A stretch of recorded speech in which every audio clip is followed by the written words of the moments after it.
Okay.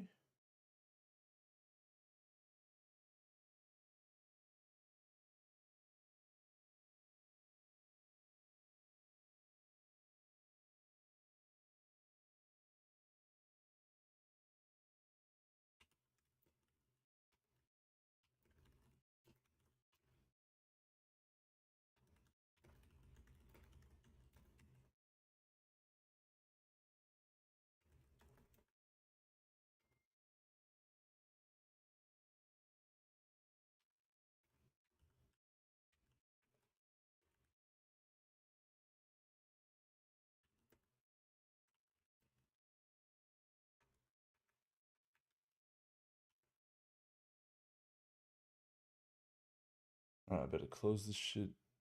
All right, we're starting. Good luck, have fun, everybody.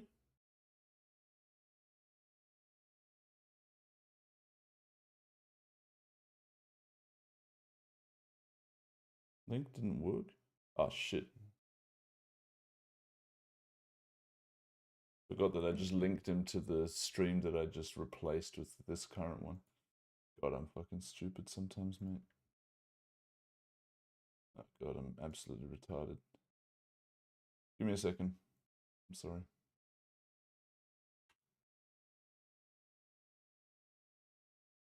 Just this current one. Alright, here we go.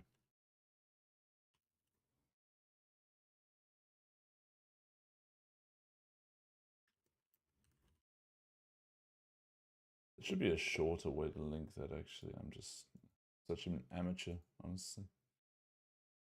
In any event, no problem. Let's convert things to cash, make it a bit more exciting. Kayhan with a bit of a pair v pair cooler. Wins the first significant pot, and then goes ahead and helps me out by making an Instagram post. I think that's what he's up to right now. I gave him the wrong information, so very nice. Oh, and apparently I lied. Flushie won a 10k pot over here. Hand prior, $9,200 pot. This is in the show table, and he revealed that he had the goods. So I guess it was a 3-bet and a C-bet.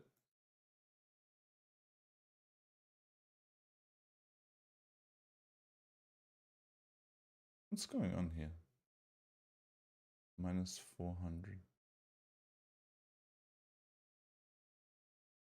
Because the ante, right. Yeah, it just does something weird with the ante. Get Wrecked says we're live, all good. Thank you, man. Let's see what Kayhan's working with, man, on the Instagram. Let's see what kind of pro level social media poster we're dealing with here. Let's have a quick peek. Where is he? Am I not following him? I thought I was. Yeah, here we go. Oh, okay, we're not following him. Oops. Oops. Let's see the quality of the post. 3 tables of 200, 400 against Bjorn Lee at YouTube. Well done, mate. Good quality stuff. Efficient use of time. Perfect. Gold. Viewership might be on the low end, says Get Wrecked, because it's the middle of the night USA. Hey, maybe, mate. I mean, people from all over the world are interested in this. And I mean, it's nice to just have it be up somewhere. Like, we plan on making this into, you know, one final content piece where we look at some of the specific hands and we tell a bit of a story and we have a couple of player interviews and, you know, some shit like that. We want to make like a nice piece post-mortem. But for now, it's still just cool if people want to see the match getting played, that it's uploaded, even if it's in a stream format on YouTube. 3-bet pot on the non-show table. C-bet in a single raise pot on the show table. So the left table is the show table. If you want to focus in on one, I would recommend the left. Jack 9-6 rainbow. Okay, overbet barrel on the show table, and he shows 2 pair. So the Flushie with a nice hand there. Flushie so far, by the way, up in this match, about 6 to 7 buy-ins. and he is running over EV as well. So he's supposed to be up like 3, but he's actually up like 6. So that's the current score. Obviously, they haven't played a huge amount of hands. But yeah, this may be the start of another one of Asian Flushie's 100k hands of heads up matches. This dude is really, really sick. Anyway, so we saw what, one c-bet in the 3-bet pot, or we saw a turn step after check check. I didn't actually catch the action. In any event, a river barrel here coming in, and Flushie repping at least top pair, I imagine. Either that or he's doing something really sick with pocket kings or queens, but it doesn't seem likely after the board pairs with the 9. So he's probably polared a top pair or a bluff. We will not see his cards. So yeah, kind of interesting dynamic, right? You're playing one table where you're forced to show cards, and you might be aware that showing particular hands will send some kind of a message to your opponent. How does that affect you? You know, what message do you want to send? Because I think all of the good heads-up players are pretty aware that nobody's that close to playing GTO. So a lot of whether you're a winner or a loser in a match will come down to reading your opponent's thoughts, you know, like understanding how they think about spots and making some tricks, you know, that will confuse them. So I think the dynamic of having a show table, oh, there's actually playing a third table as well, so apologies. I will pull that up. I might not display it actively because I just showing 3 tables doesn't really work in a stream. But I will keep it, and if there's an interesting hand, I will replay that hand, okay? That's the best I can do for now.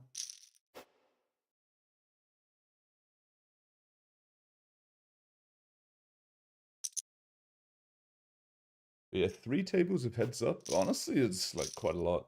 It's quite a lot of action.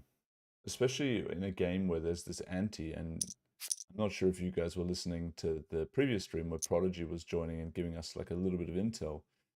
He's basically saying, as the button, you're just not folding pre-flop. And even as the out of position player, when there's an ante, you're defending, I don't know, let's say roughly an additional 25% of your range pre-flop, maybe even slightly higher than that. Especially because these guys are using 2.5x open raise size, which is effectively smaller than a min raise in default heads up. So, I mean, I'm not sure if that's fully correct or not, but it's something similar. And you're probably defending infinite from out of position as well. I guess we'll try and pay attention and see if we can see what the weakest kind of hands people are defending from the big blind are.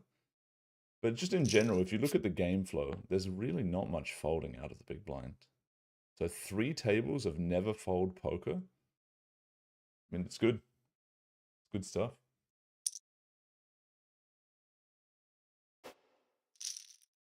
Yeah, Get Wrecked says, good job, Coin, basically making some good content for the fans. I mean, yeah, that's, me personally, that's basically my only goal working with Coin is consider the fans in the decisions, consider the professionals in the decisions, and find like a middle ground where the site can benefit while still doing better than all of the other sites in terms of what deals they're offering the players. You know? So when we can offer something for free, just justify it as like, hey, it's good for the fans. Hey, it's going to create action, you know? And I think that that's something that other sites really should have considered. It's obviously a good idea. But yeah, the people at Coin, like the team that's in charge of running the company now, like they're younger, they think outside the box, they're motivated, and they have deep pockets. So I think honestly, over the next 2 years, this will be the #1 site in terms of daily active users. Because they're actively spending shitloads of money developing brand new software, which is something ACR obviously should have fucking done like 8 years ago. So, I mean, hey, if you come into the industry and you learn from the mistakes of the other businesses, and yeah, you can expect to get to the top. Maybe I'll see if somebody wants to join for a little bit of commentary. It's always nice to have Prodigy. I don't want to overuse him, you know, don't want to overwork him, but he's just like, he's very friendly and he loves the game. So obviously he's a good person to ask.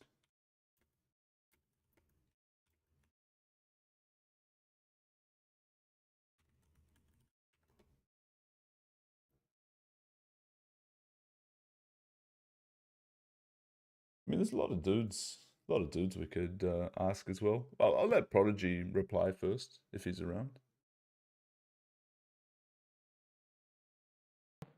It's also good that because he's a strong heads-up player himself, you know. So if we want to hear some details about a complicated-looking hand, that might come up. It'd be nice to have one of the top guys.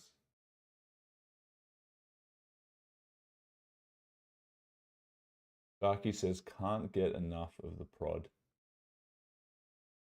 Jonas says I start to mix in coin again just to support the good cause.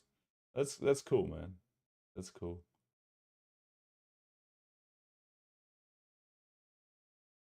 Yeah, so I'll tell you guys a little secret, okay? I'm not gonna expose the secret too much, but I'll tell you a little secret for the fans of the game. Maybe after this 4-bet pot, we'll let a 4-bet pot go down, and then we'll discuss some secrets, okay? The SPR 1.5 in a 4-barried pot. 9-3 duck. I imagine we're gonna see some sort of micro bet. Maybe like 4K or whatever, yeah, 4.4.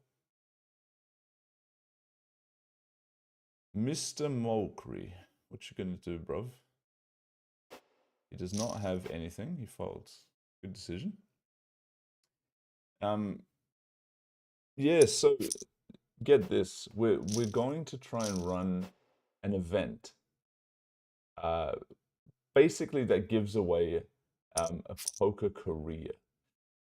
At least like 1 year of, hey, try and go pro in poker, you know? Like the full package, everything.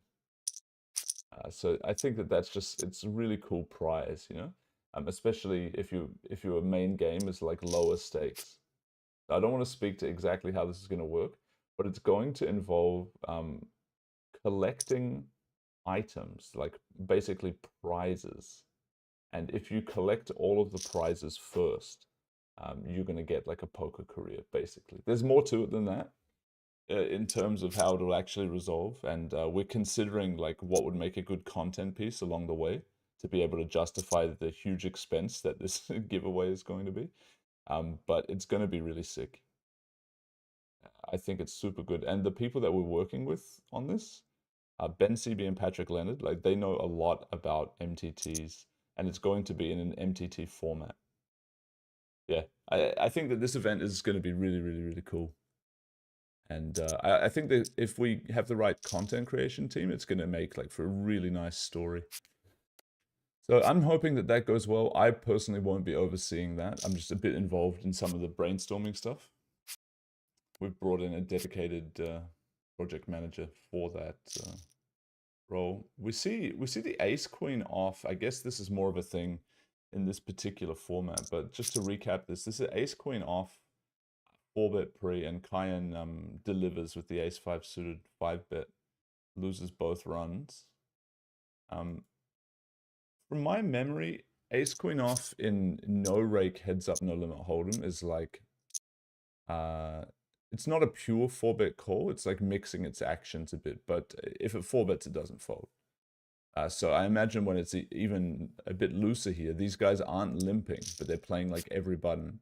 Kayhan probably 3-bets more, which means Flushie's probably more willing to go with an ace-queen offsuit 4-bet and call a jam, obviously. So maybe my memory is wrong on that, but what might look not too standard was probably a completely standard hand. But yeah, when they release some more details about this poker career giveaway opportunity, you guys will see it's a super nice idea. Like there's so many factors that are great. They're basically just like dumping money into the prize pool of how this event's going to work, because they believe that the content that comes out of it will serve to get new users.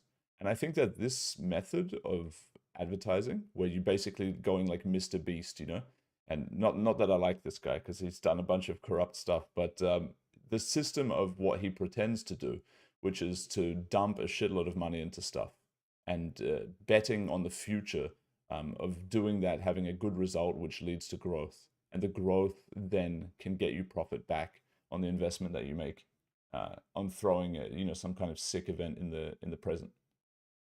I think it's just like it's a smart way to do marketing. Invest now, believe in what you're doing. And if you're correct, it's just like, longing some sort of bet or stock or whatever. Like if you're correct about it, the rewards come in the future.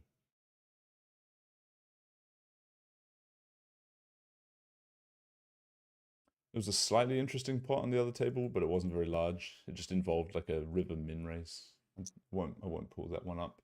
But obviously, if you want to log into the client and have all three tables up so you can see all the hands yourself, like don't expect me to catch every hand. Like I just sit here rambling. In other news, it looks like Prodigy did not reply. So maybe we're gonna look somebody else. How does that sound? Ideally, someone who knows a bit about heads up would be great. What should we do about that? I think I'll just try one person at a time. Don't want to go spamming too hard.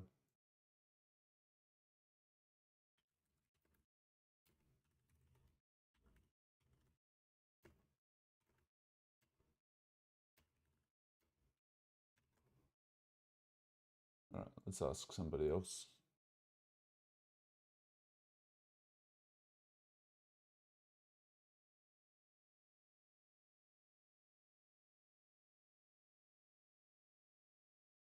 Yeah, Jonas says keep in mind they're basically playing shorter stack 300, 600. Yeah, that's a good way to describe what's going on. Due to the ante that both players commit to the pot. With that in mind, Jonas, what do you think about the open raise sizing being small relative to the pot? Spicer here, we see another like min-ish raise. This time against c-bet on a queen h6 rainbow. This looks like a super complicated spot.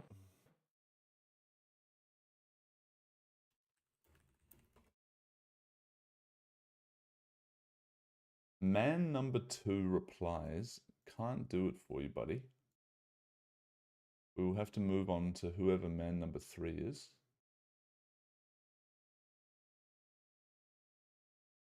Who may be up for that job?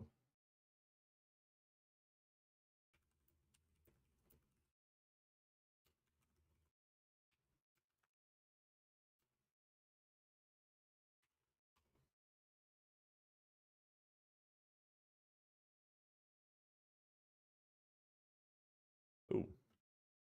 Okay, so let's see what happened on the turn. Kayhan turns a pair and a gut shot. Flushie obviously raising flop with top top. Basically top top. Does not bet turn, and then the river is dog shit. He just takes the check back. Kayhan shows down the bottom pair. I guess he's got all these like gut shots that don't have a pair and stuff that he's preferring to bluff. But bottom pair, I mean, on the ace, could be bluffable for Kayhan. Hard to say.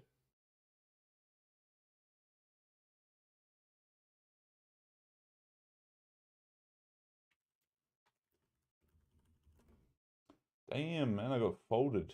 I got folded multiple times here. Folding in all spots.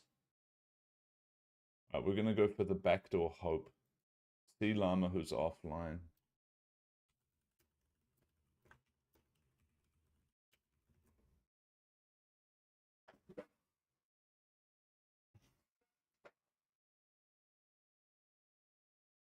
Okay, so what was this?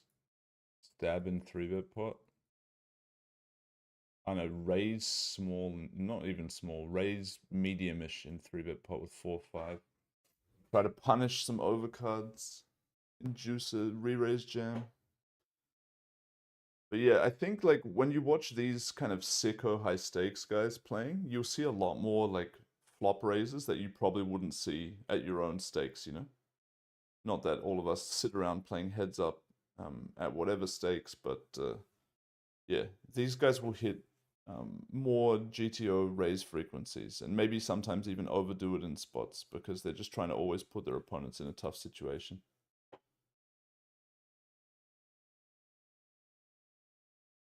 Yeah, Jonas says he thinks Solver would go for a larger open, maybe 3.5x, and limp mixed strategy, like in theory.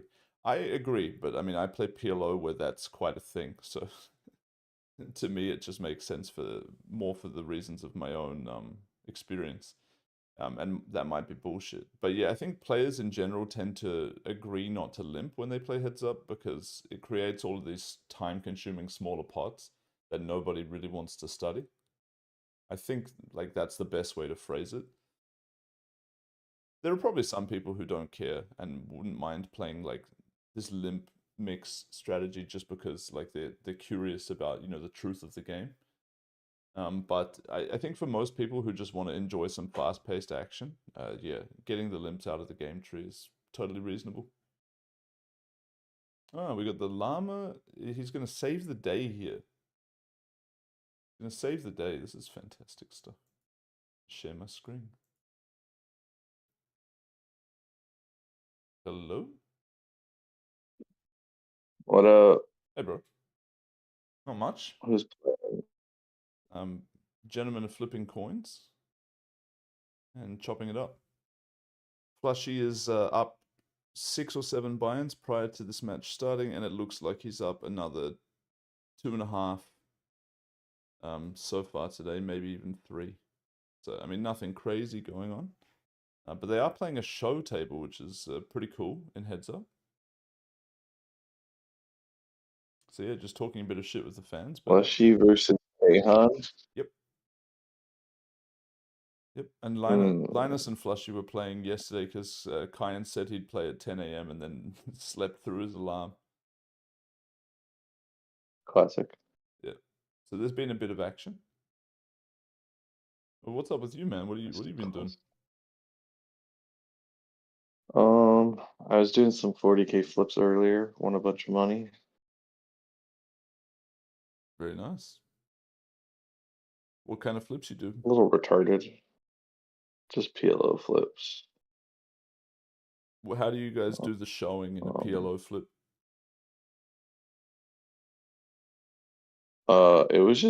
it was just in a club, so like I don't know. You mean online It wasn't that flipping? complicated. Yeah, Okay, yeah. that's less exciting. It's always good to have a nice live flip, sweat the river card, peel your own hole cards, enjoy. Yeah, I guess. Sometimes you just want to flip though. I can't really see the tables, man. Oh, they're there. Oh, really? Are they three tabling right now? Yeah, they're three tabling, but it's not practical for the stream. So if we see an interesting hand, basically down the bottom, we can pull up the replayer. No large Can we put it pots. into big blinds by any chance? We can. I think fans find that less appealing. So you can It's make it. impossible to understand what's going on. You want to have it in BB? That's fine.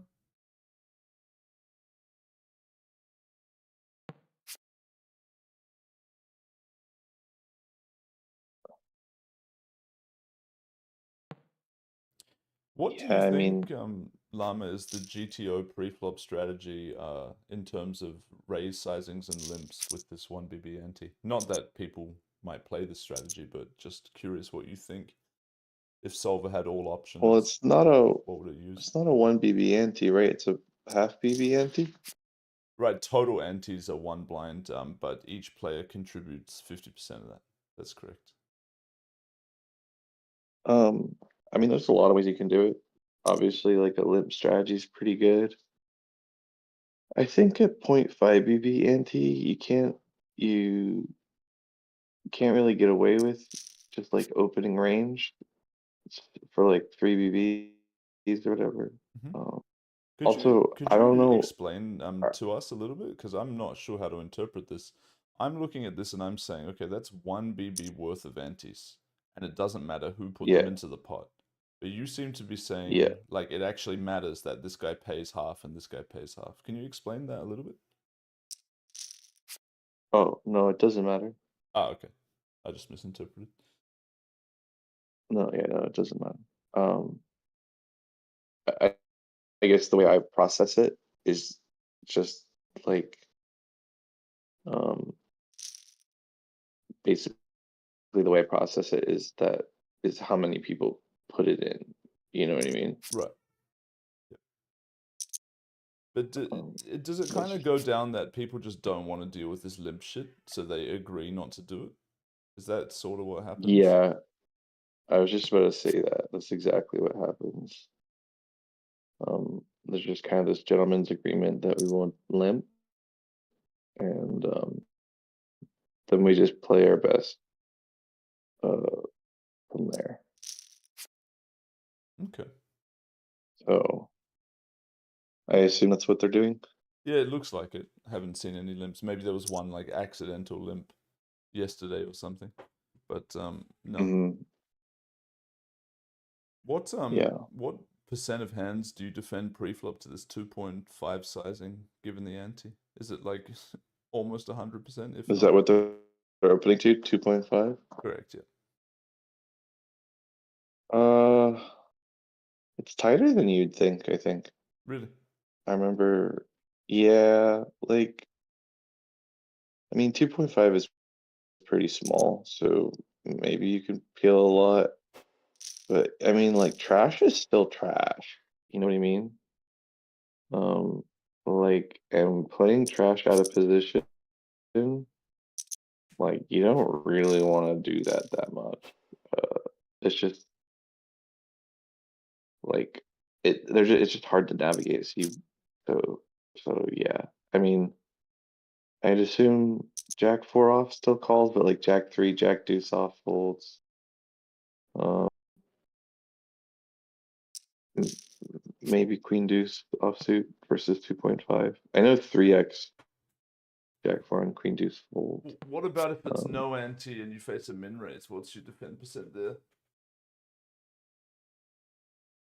I mean, I don't really think in percents. I just kind of think of like thresholds. Okay. But do But you if I'm play facing a min raise, 10-3 off against the min raise or no? no, Okay. I don't. I don't know if that's right or wrong, but I don't. Yeah, because Um, I look at this and I'm like, this looks like it's less than a min raise. But I'm not sure if that's the wrong way to interpret it, you know? Like with the ante. Like if it was no ante and yeah, someone min raised, that puts like more pressure on me than there being one BB ante in the 2.5x open. But you know, it's just my interpretation. It's not like I know. I'm just guessing. yeah, 2.5 is pretty small. I actually I don't know off the top of my head what 2.5 defend looks like. I know what the 3 looks like, and I know we do actually fold some of the trash that we don't want to play. Like like the thresholds for 3 open on this particular format is like we mix 5-3 off and we like fold queen deuce and jack 4, or it's like mixed. Mm-hmm. Um, and we fold 10-5 off. So like those are and then all suited hands versus 3x. Versus 2.5, maybe we just kind of go a little bit lower, but like you're not really making that much money, by having, 10-3 off in your range or 10 deuce off in your range, even if it's like break even or slightly. I mean, I don't know. Also like it depends on like what you're like who you're playing against. Like if you're playing against the player that is like very, very aggressive, that means that they're putting more money in for you naturally. And if they're going to be doing that, the way you beat that is by just naturally having a stronger range. You know what I mean? Yeah, it's interesting. I mean, in a game format that requires you play almost whole range, you know, in a bunch of the pre-flop stuff, it's interesting to see how the players will, But you can change that. Like I said, like if for example, like you knew for a fact that every time you called pre-flop, villain's going to jam the flop with range, then like you don't call even if he's fucking min raising, like you don't really call like some trash. You just fold that trash because you're gonna have to fold it on the flop so often or be in like a weird spot. And so you just call like higher top of range. Um and so, like the way you play your pre-flop is going to change yeah. how you What do you think play. about this on the It's right going to be table? based off this one. Um, closer to a 2x pot turnover bet. I know most people use like a 1.5 in these sort of brick turn spots. Flushie going for closer to 2x. Is there much to say about that, or is it spot dependent? Was that Or a brick turn? it brought a second flush draw on a brick. It was this board. You brought a second flush draw and like a whole bunch of straight draws. Yep. So, um, you know, And a flop 3-bet on the it left doesn't. table. Oh, it's an interesting hand to 3-bet the flop with. Two pair. Top and bottom specifically. Why? It's a good hand. Yeah, it's a good hand, but you're behind some of the value hands for your opponent, and you still catch pretty well. I don't know. It just feels kind of interesting from my perspective. But maybe I play too much PLO where I'm just thinking top and bottom is more trappy. Yeah, I mean it's a good hand, so it's okay to put money in. Nothing wrong with that. I'm in Canada and they give you these fucking Oh yeah. paper straws. Oh Fucking god. disgusting. Yeah. Saving the world, mate. You're a hero. Yeah, but fucking up my soda. Many of the fans in the chat discussing your life, mate. Saying you sound depressed. I mean, I don't know what you go on these streams and talk about, bro. But obviously, you reveal a decent amount of what's going on in your life. It's funny though, man. I think the fans have now an attachment to your story. But you're gonna have to confirm or Yeah, me and deny Gabby, what's going on with you and Gabby. Yeah. yeah, I have to admit I am a little sad there. You guys are right if you're speculating. Uh, it's looking grim. It's looking grim. How She would likes me. how I would think we you we say know that that. you played it, mate? Out of 10, if you could go back in time, give yourself like a little performance review. Um, like I mean, it depends how you want to define playing it. Or Like just whatever you define it. if playing it means, I mean, right, like if you're what's your goal? To be authentic to yourself, you know? Mm, is your goal to make all the right Your moves so goal like is to get and the sleeps with girl. you? Your goal is to get the girl. Because you'll read as the girl is the one that you Mm. want, and therefore the goal is to do whatever you can, short of like some ethical breaches, to get her. That's the setting. Well, then I played it pretty bad. What do you I think that you played it did? pretty fucking bad. What do you think that you did wrong? Well, once again, to define it based on what I did wrong in order to get her, I I I wasn't forward enough. Like I used my words. I was like somewhat forward with my words, but I should have been more forward with my actions and polarized a little bit harder. I probably should have played the game of like artificially inflating my value by not texting her every time I wanted to text her, that kind of thing. Um,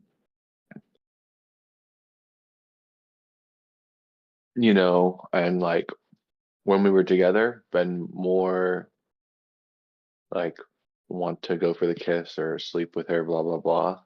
But when we're apart, like less like let's hang out again, that kind of thing.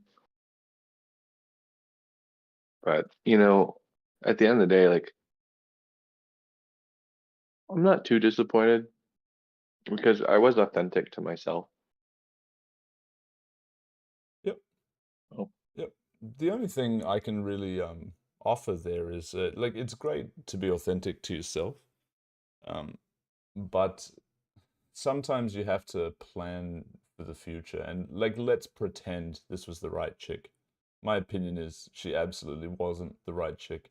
But let's pretend there's a next one, and the next one is the right chick.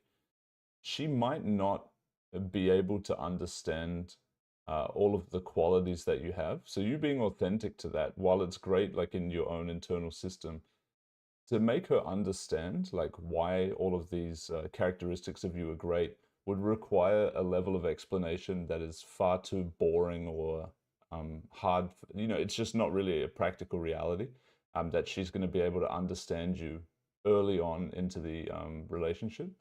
And therefore, like, you're just forced to play a game of not whatever they think is good. Like, you're not just full manipulating, but you're definitely adhering more to their basic judgment abilities, what they're looking at that might be specific to them, that might send, like, let's say, a red flag or a green flag about their decision to be with you.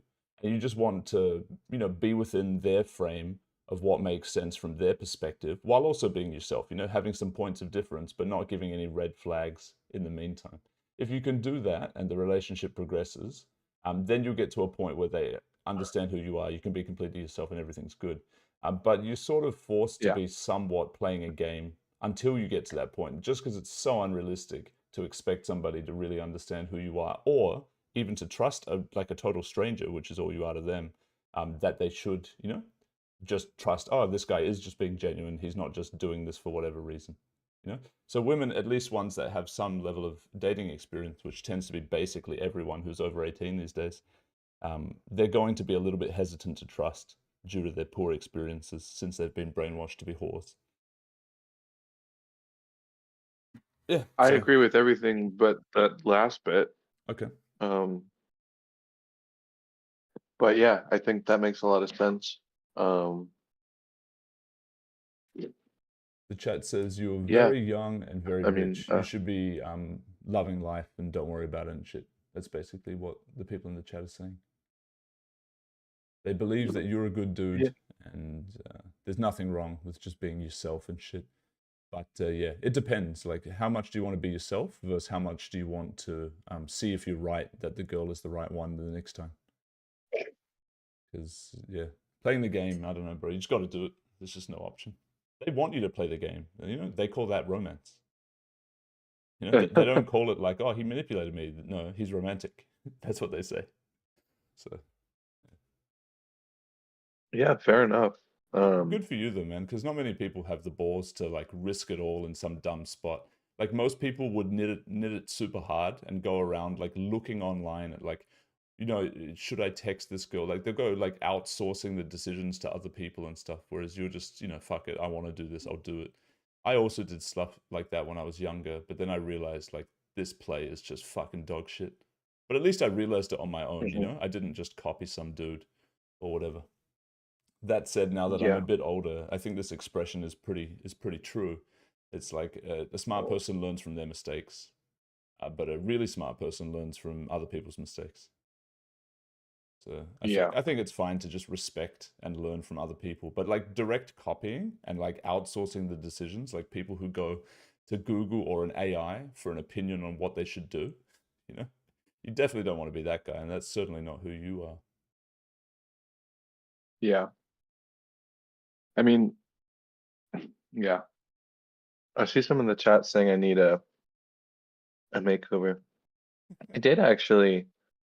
Um, I cut my hair, believe it or not, Are you doing and long I hair, look right? quite good. Did you shave Not it? anymore. Bro, shave Mm-hmm. it. Shave it, bro. Shave it off. Not like a zero, but do like a one, man. Trust me, it feels good. I did. Ah, good job, man. The only sad thing is if this chick sees you, I mean, like, you look like she's fully destroyed you, like if you've gone ahead and shaved your head after it, but hey, fuck her. Well, I didn't fully shave. I just cut it a lot off. Ah, yeah. She actually really, really, really liked it. She was like, "Holy shit!" Um, and I've lost like I think 25 pounds in the past couple of months. So things are on the up and up.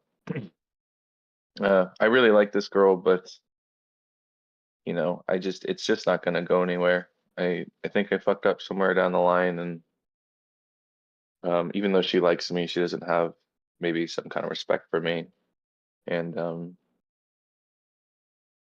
she doesn't really see me as like a prime candidate to date. But what, you still trying to hang around her and shit? Is that what you're saying? No, Oh, no, no, good. Don't do that to no. yourself. It's not, you don't want to be doing that. Shit. If you bump into her like a couple years later, you know, and your life's changed and shit, and she still seems somewhat interesting to you, I mean, whatever. But you just gotta block, delete, move on. Like, don't let it ruin your fucking day. Um, no, no. I'm not blocking her, but I feel like that's not exactly what I want to do. But I'm just not gonna message her anymore. Um, you know. But I think we're in a pretty healthy mental state. When you're in love, it's kind of like drugs. And now I'm detoxing. Yeah, I mean, usually when you detox, you quit, you know? You should just fucking delete a number, bro. All you're gonna do is like leave some door of temptation open for you, and you want to make your experience easier, not harder. You don't want to like say she's unblocked. You're gonna like question at some point, oh, why? Maybe she'll text me at some point, and then she doesn't do it, right? And then that min disappoints you. Whereas if you just take that power away, if you just hard block her on everything, delete her number, like there's no method for her to contact you. You cannot expect it, and it's easier to move on mentally. Don't make things harder for yourself, in my opinion. You should just fuck her off. It's probably valid advice. It's not what I'm gonna do though. Yeah, sure. It's all good. But yeah, I'm happy. Um, things are good. I've been doing a lot of like work on my mental and like exploring how to be a happy person in like a post-tech world. Also like constantly surrounded by like gambling and degeneracy and like dealing with like the highs of gambling while still enjoying everyday life is something I've been working on recently, and I think I've made some strides. So things are good.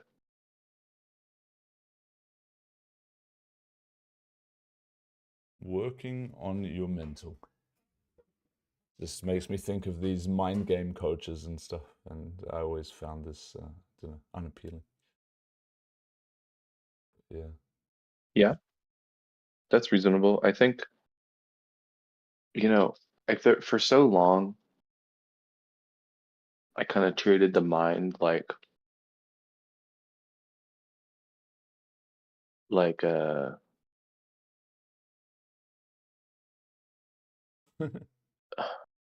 And Kayhan just makes a dusty any2 bluff on river. Probably just rolled something, but looked funny. oh, you think he rolls? I don't think he pure bluffs range in spots, and this combo didn't seem to interact in any way with what he was representing, so I'm assuming it's a roll, yeah. It just like gets checked through, and Flushie blocks the river, and he raises like massive with this. So repping trips basically. Anyway, whatever. Yeah. It's not like I know what I'm talking about, just a guess.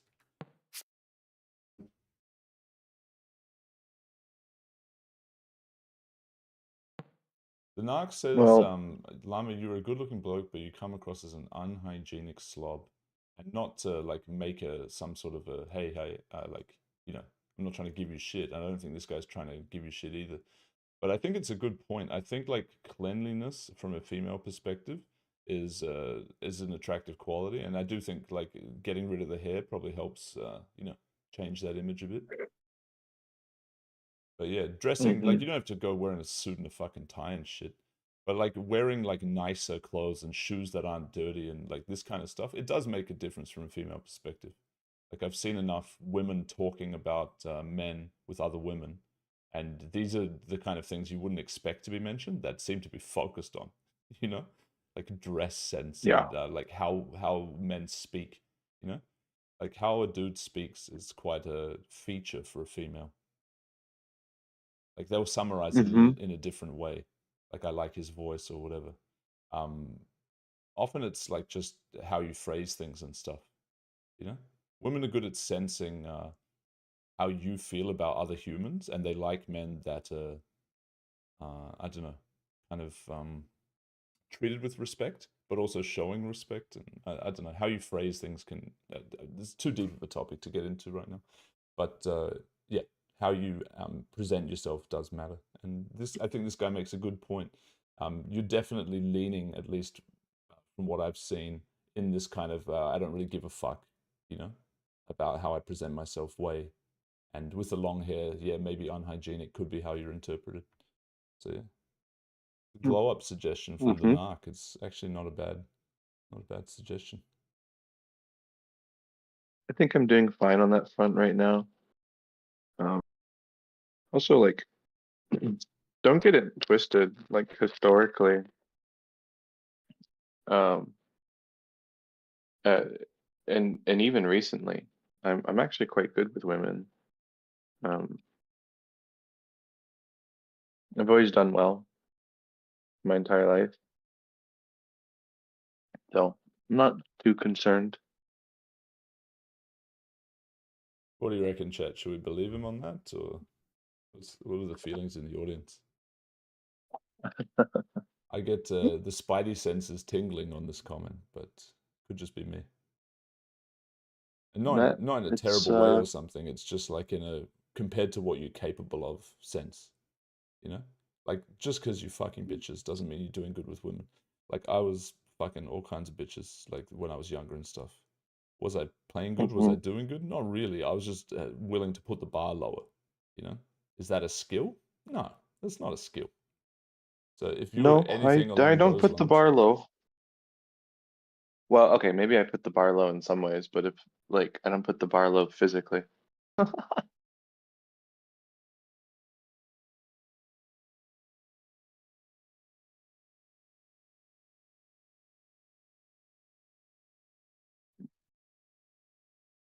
yeah, poker, bro. Nice. You been playing much recently? What's going on with poker and you? Um, well, right now I'm in Whistler.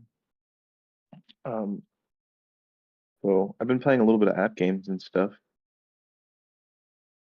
but I've been doing well. I think I'm up like I don't know, low six figures this this week, which is good. I played some live before I left for Whistler and won like 400K. Sick. Um, so yeah, I'm on like a like 1.5, $2 million upswing right now, which is nice. So wait, you didn't go to Whistler with Owen then? No, I didn't.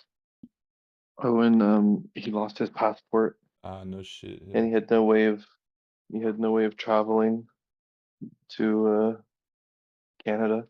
So he just actually so I just left him home and he was watching my dog for 2 days and then now now another friend's watching him and yeah, he went back to the UK, so I won't see him. Ah, no shit. He's already left. Yeah, I won't see him till summer, really.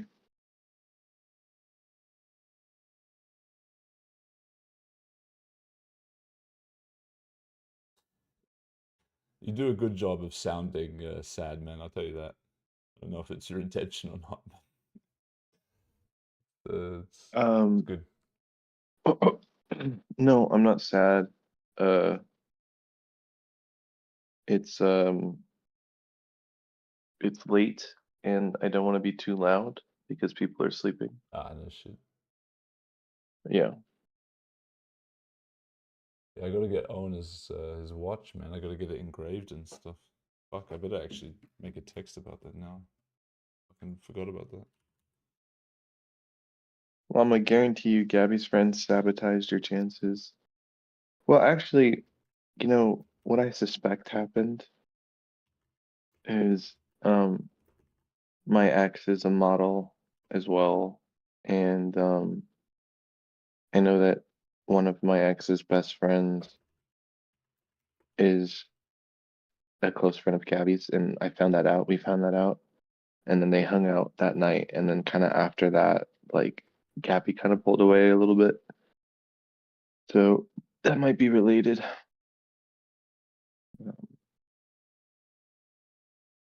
My ex did not have anything nice to say about me, I'm sure. So, uh, you know,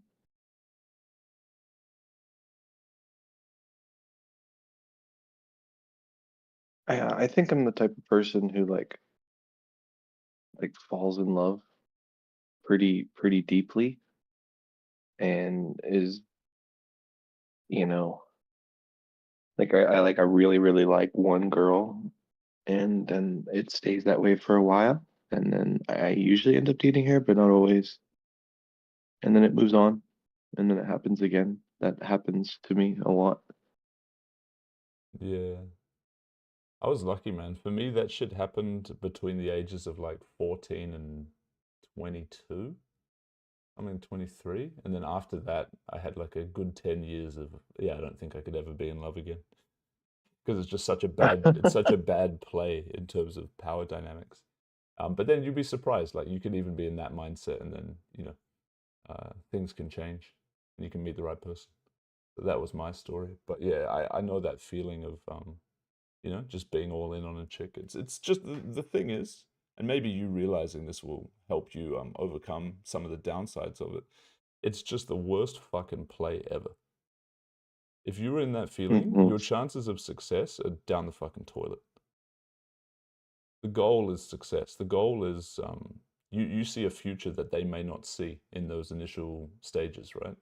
And you want to bring them into that future, have them happy that you brought them there, and then you can explain like, oh, when we met, I was like totally fucking into you, and she was like, really? It didn't seem like that because this and that. You're just like, yeah, look, I just had to play the game.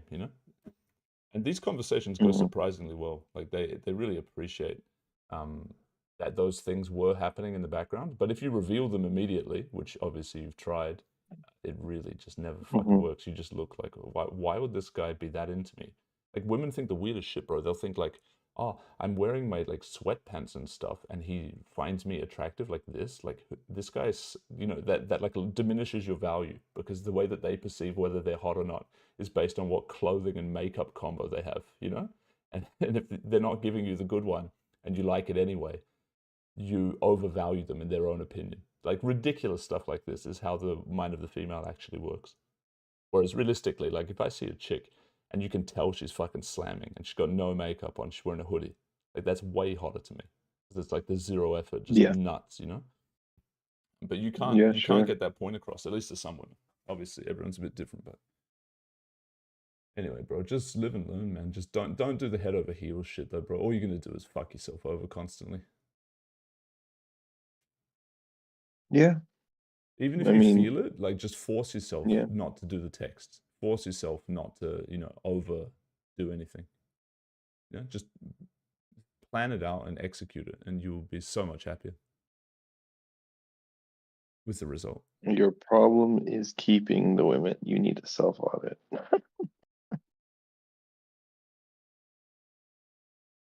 I don't think so. Yeah. I don't know. It'd be really, I don't know, man. Like I don't even know what I want. I don't even know what the fuck I want.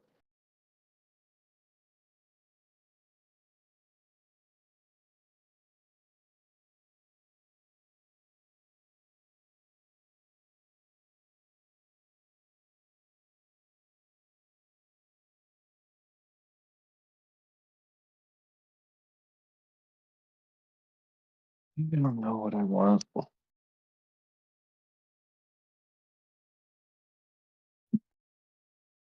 Because it's like, you know, when you like find someone and they're a pretty good match. Okay, I don't know if this happens, to you guys, but it happens to me when I find someone, they're a good match, sex is pretty good.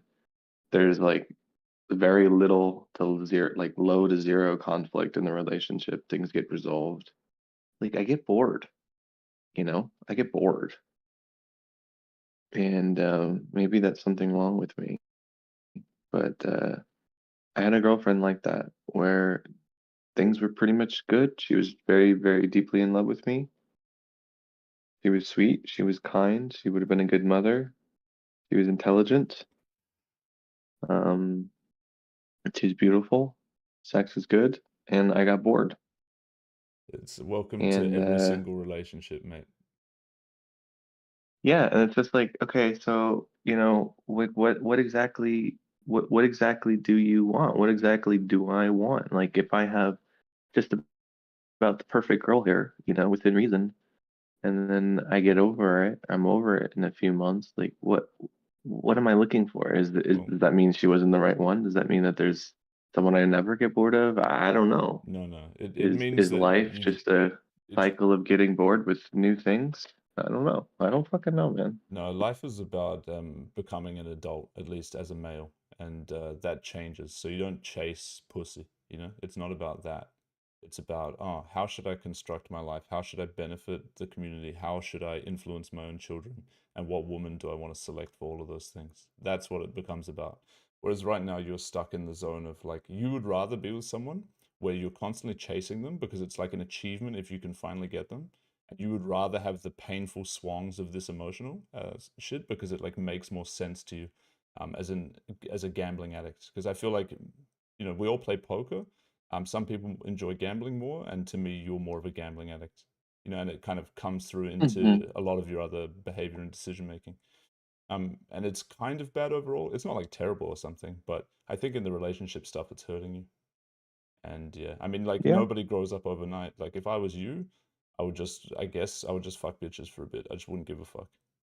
But after having done that and grown up, I've realized like what I actually did in that process was I took a bunch of women who totally fine people, and I wasted their time, and that wasn't really fair of me to do.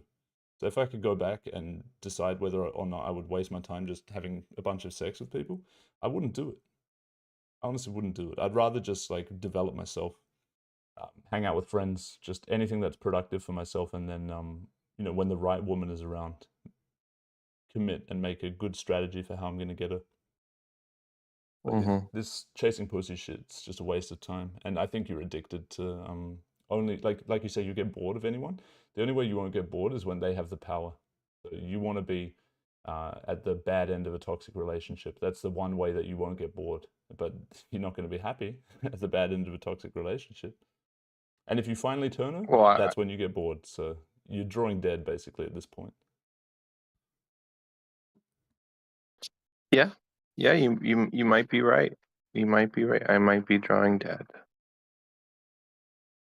Um, maybe maybe my genealogy was leaning towards polyamorous types. We don't know. No, that's a retarded load of shit. Maybe. Yes. I mean,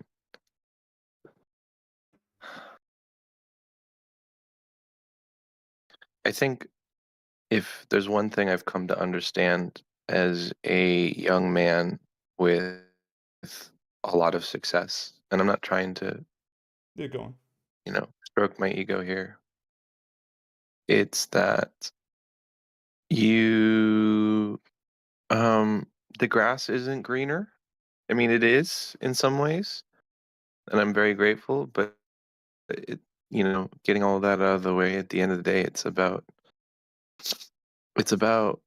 being happy with where you are, wherever you are at any given point. Like that's where you find genuine fulfillment. And, even though I know that to be true, um, well, no, that's something I'm learning to be true.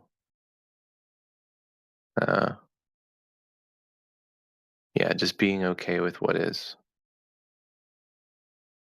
And I think like for me, the whole girl situation is like this, like it's a fantasy that, oh, I get with this girl and she's really hot, and the sex is really good, and we like really elevate each other's lives, and like other guys are jealous or like whatever, you know. And like that would be like a huge win, like a huge trophy under my belt that like I'm reminded of every day or whatever. And you know, it doesn't really end up being that way. You know, you end up getting with someone and then it's like good, but it's just like basically fine. And and I think, you know, this whole Gabby thing has come to, I guess, kind of full circle to just like I'm just gonna focus on myself a little bit and just like learn to be happy with what I have and stop chasing. Like stop chasing. I mean, I'm still gonna try and make money and stuff, but like stop chasing it, you know? Like treating like a bigger house, a nicer car, more money, more Bitcoin is like going to fix something inside because it's not. Not that I'm like broken or anything, but it's not gonna like make me happy. Like I'll just be happier if I'm just like I learn to just enjoy, you know, walking in the morning with my dog.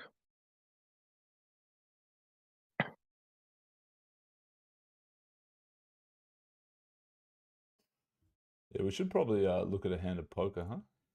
There's probably some people watching this that wanted to see these guys play heads up at 40k, and you know what I mean. Yeah, I'm looking at it now. Yeah, I might just sort by large pots for a second. We can check the tables out. Oh, this was just a flip ages ago. No showdown. No showdown. Whatever. Min cooler. Maybe another table.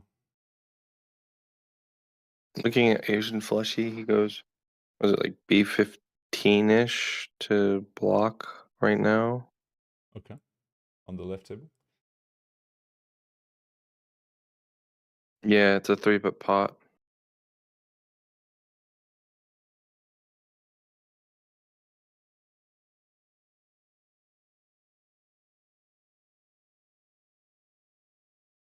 The bet 3-bet is definitely the most fun line in No Limit. I mean, it's the most fun line in PLO as well, but in No Limit, it's just cool because you can bet everything, you know? Quite nice. So we get the triple block by So, pocket nines there. I like it. yeah, we got a stack going in this hand. Flushie checks flop. His top set of tens. Kayhan is going to overbet turn and ram home on river. Get tarped by TT. That was on the outer table. So we actually didn't miss like any insane stuff. I guess like what we mainly miss is some of the interesting shows on the show table. Mhm. The 10-5 off getting defended there. One of the weaker showdowns I've seen. Obviously not paying attention to every showdown, but I think 10-5 off versus 2.5 is okay for sure. a reasonably sized pot here. Let's maybe check this out on the right table real quick. A 3-bet and a 3/4 C-bet gets peeled. Half pot barrel and a call. And then Kayhan going to find the magical give up with 2 spades blocking like King X of spades specifically, I guess, which would fold river. And unfortunately, he sees the King X of spades.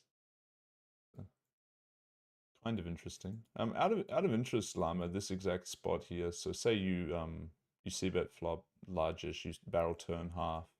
If it comes to you on the river here with an ace after the board repeats and all aces become a chop, do you mix what you do? Do you pure jam them? Like, how would you decide what to do with the 50% stack to pot ratio and just any old ace on this board where all aces are a chop?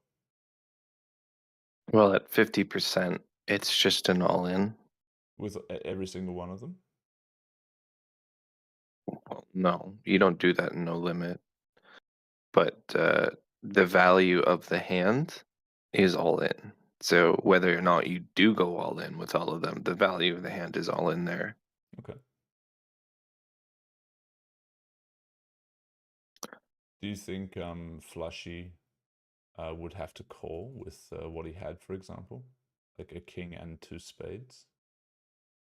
Well, it's just king and 1 spade, right? Right, yeah, sure. The king of spades is not relevant. Well, I guess it's Um, something about offsuit you know, it's combos of kind of ace king. interesting because like level 1 blocker when someone jams the missed flush draw is like, well, I don't want to have a spade because he's going to Yeah. bluff spades. But then they're obviously on the level on the where they level know 2, it's good. people are like, I don't want to bluff spades because I block Folds. Yeah.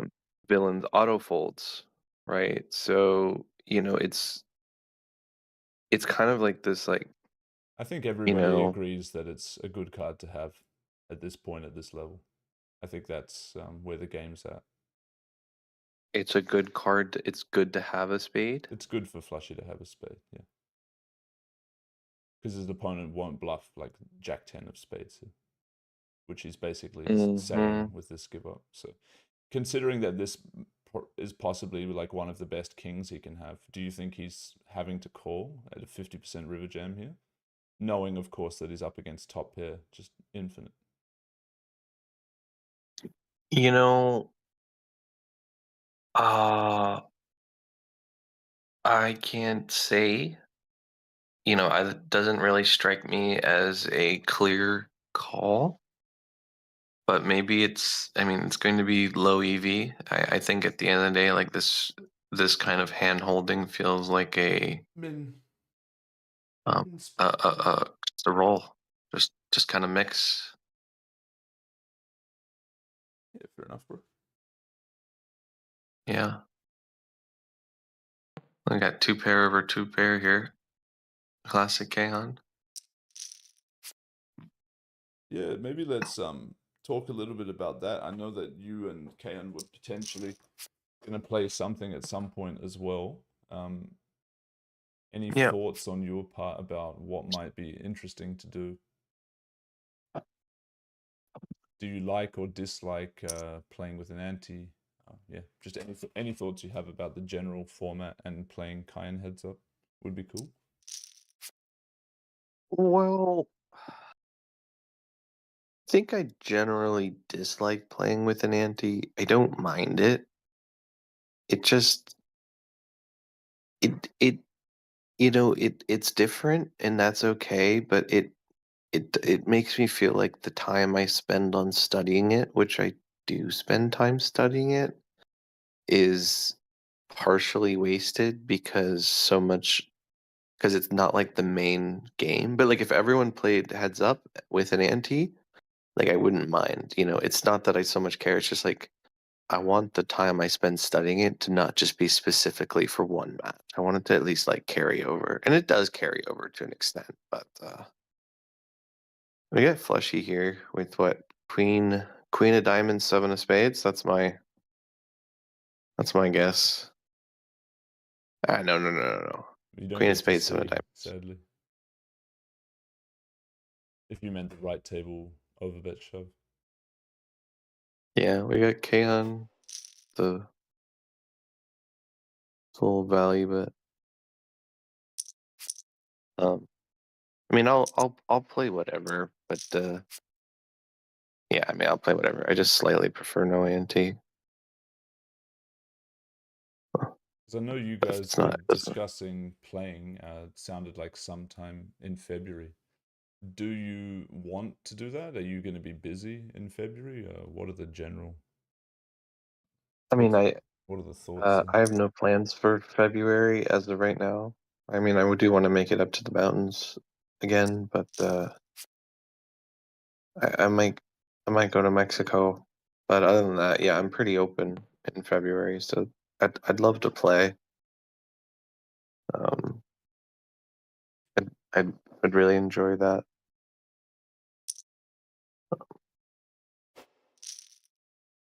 Yeah, cool. I mean, it's easy. We can set it up. I think I would try and plan on, having a dedicated content dude following the stuff. Because, I mean, one, I don't have that much time to do it myself.